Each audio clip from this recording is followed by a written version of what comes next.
Everything you see here, from the lens to the lighting to the monitor, some of the cheapest gear available. I agreed to try it out thinking it would suck, but it doesn't. I'll take you through it.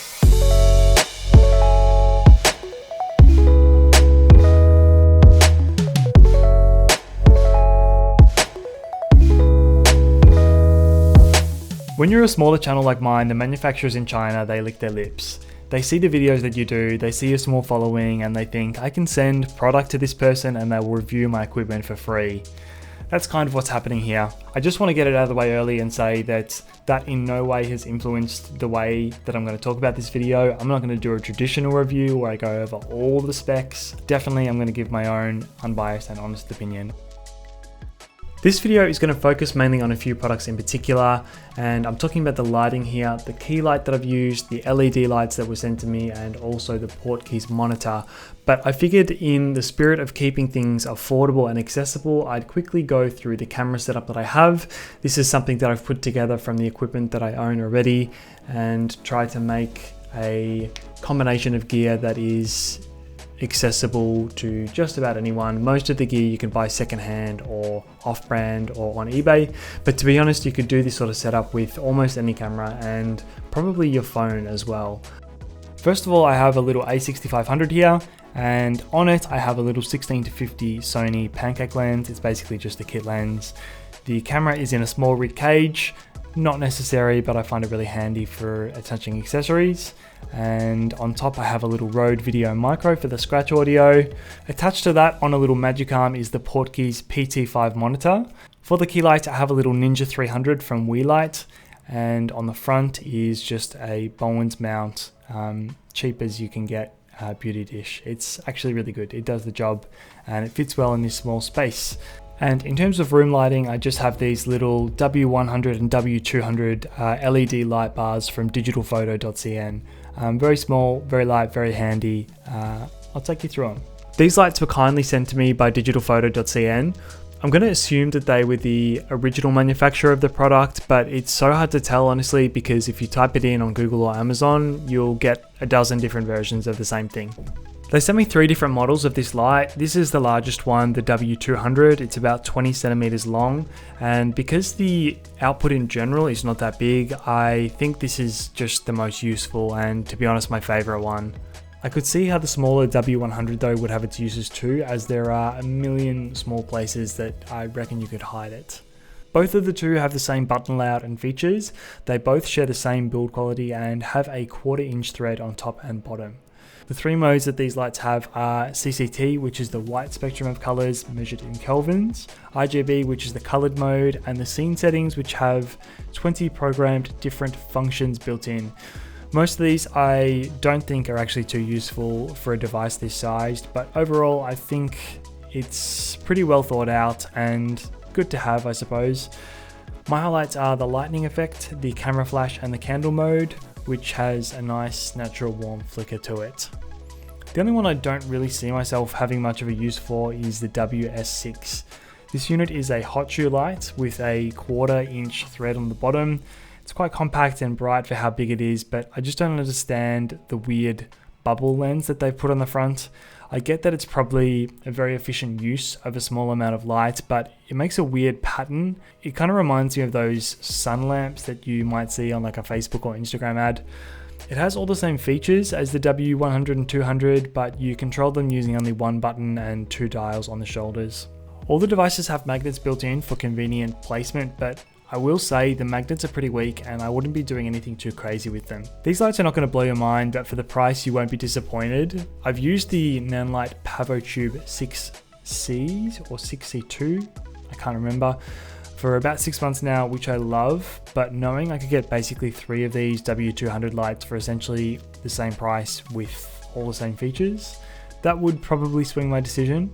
The Nanlites are built better, they are a bit heavier, the magnets are stronger, and I think the colors are a little bit more vivid. For most situations, I think the W200s you'd get away with all of the same use cases. Onto the Ninja 300 by Weeylite.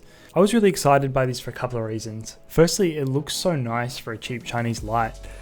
They've gone for that Apple sort of space grey look, which I really dig. Secondly, it's sort of advertised as an S-type, which is a Bowen's mount light. which is sort of true, and that means it'll fit most of the accessories that I already have. And lastly, the version I got comes with the battery carrier, they call it, which lets you attach 2 Sony NP-F style batteries, and that means you can use it out and about and you're not constrained to a kettle lead like a lot of the other similar lights. I'll start by saying, as a light, this thing works well. There's nothing too much interesting to say here. It's a COB, or COB, I've never quite known how to say that, style LED, and seems to be about on par with the Godox SL60 in terms of output. I was hoping that this would replace my Godox light, as the Ninja just looks much nicer, but for me, using it in close proximity to my desk and microphone, it was just a bit too noisy. I would have thought that seeing how much airflow they have built into the design, it probably wouldn't rely as much on the fan as it does, but perhaps I'm wrong and just don't understand how it works. After owning it for some time though and using it infrequently, I did figure out how to turn the fans down. I do wonder if it will affect performance or longevity, as I'm not sure why they would be up so high by default. The back of the unit though is really beautiful, and navigating the menu is, to be honest, a nightmare with the buttons provided. Speaking of airflow, you can pretty much see right into the guts of this thing. The electronics are quite exposed, and while I can see how that would help it to cool, I do worry about dust or moisture getting inside, particularly if one of the main sells is that it's battery powered or portable. I would personally be hesitant to use it in anything other than great conditions. I mentioned the Bowens mount thing as well, and that was one thing that surprised me. The actual mount on the front of the Ninja 300 is the same shape, but it's too small to fit a Bowens light. The model I received came with an adapter, but it's so ugly. It, to be honest, undoes the whole sleekness of the entire package. I have no idea what the small mount that it comes with is called, and why they wouldn't just make it a Bowens mount straight out of the box, which is the most common and universal system. It doesn't really affect the function, but it does kill the vibe a little bit, and that's something that's pretty important to me. Anyway, my verdict is that it's a great little light for the money. The battery aspect is fantastic, and the first of its kind that I've seen, especially with the type of batteries that it uses, because a lot of things like the aperture lights, for example, might use a big expensive V-Lock battery. If looks matter to you and you're in need of something portable, I could definitely recommend this light for your kit, but if not, I think the Godox SL60 offers as much or more value for money. The last thing I want to talk about in this video is the Portkeys PT5 monitor. It's extremely light, it's very thin, and it's made of plastic, but it totally doesn't feel cheap. In fact, I really think that of all of the Portkeys monitors that I've tried, this one just really gets the balance right between weight and quality. The PT5 has 10-bit color, not that that really matters for my cameras either, and the touchscreen is really good as well, as you don't have to muck around and learn buttons like some of the other models. It also comes with the sun hood, which is actually really handy and fits really well on the little knobs provided. I'm not sure how you measure this, but I tend to use this really small Sony style battery, and I've never really had any issues of running out while using it, so it doesn't seem to use much power, which in my opinion is a really good thing. The only real gripe that I have with this monitor is that when you flick it on, it just takes too long to boot up. Here's a little test that I did, and as you can see, it takes about 6 or 7 seconds at least. That's just something to be aware of. If you're out in the real world shooting and what you're shooting requires you to flick on your gear quickly to get a shot, you may miss it because of this. I really think this is the perfect solution for a small and relatively cheap monitor if you're running it on a gimbal or like a little handheld rig, or if, like me, you have it on a basic desk setup here, especially if your camera doesn't have a flip out screen.